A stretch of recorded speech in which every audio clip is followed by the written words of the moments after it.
Zaheerabad parliament ఎంపీగా 10 ఏళ్లు అవకాశం ఇచ్చినా ప్రజలకు ప్రత్యేక కృతజ్ఞతలని బీజేపీ ఎంపీ అభ్యర్థి బీబీ పాటిల్ అన్నారు. బాన్స్వాడ పట్టణంలోని అంబేద్కర్ చౌరస్తాలో ఆయన మాట్లాడుతూ బీజేపీ ఎంపీగా తనను గెలిపిస్తే నియోజకవర్గ అభివృద్ధి కోసం ప్రధాని నరేంద్ర మోడీ సహకారంతో కృషి చేస్తానన్నారు. ఈ కార్యక్రమంలో రాష్ట్ర ఉపాధ్యక్షులు ఎండల లక్ష్మీనారాయణ, నాయకులు, కార్యకర్తలు పాల్గొన్నారు. గత 10 సంవత్సరాలు పనిచేసేటప్పుడు ఎన్నో పనులు చేస్తున్నాం. ఇన్ఫ్రా రోడ్స్లు కానీ, రైల్వే లైన్స్లు కానీ, రైల్వే స్టేషన్ రొటేషన్ కానీ, రివర్బన్స్ కానీ, కేంద్రీయ విద్యాలయం కానీ ఎంతో పని చేస్తున్నాం. అయితే కూడా హైదరాబాద్ పార్లమెంట్ ఒక బ్యాక్వర్డ్ పార్లమెంట్ ఉంది.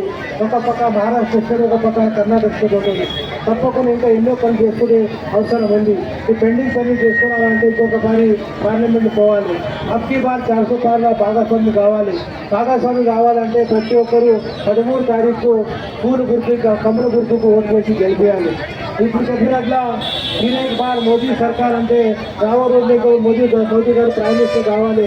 భారత ప్రధాని మొన్న అల్లాపూర్కి వచ్చినప్పుడు వేరే విషయాలు చెప్పిండు. మీకు గుర్తుంది వేరే విషయాలు అంటే భారత్ అంటే ఒక విశ్వగురు అని అనుకుంటుంటారు. భారత్ విశ్వగురు అంటే ఒక మంచి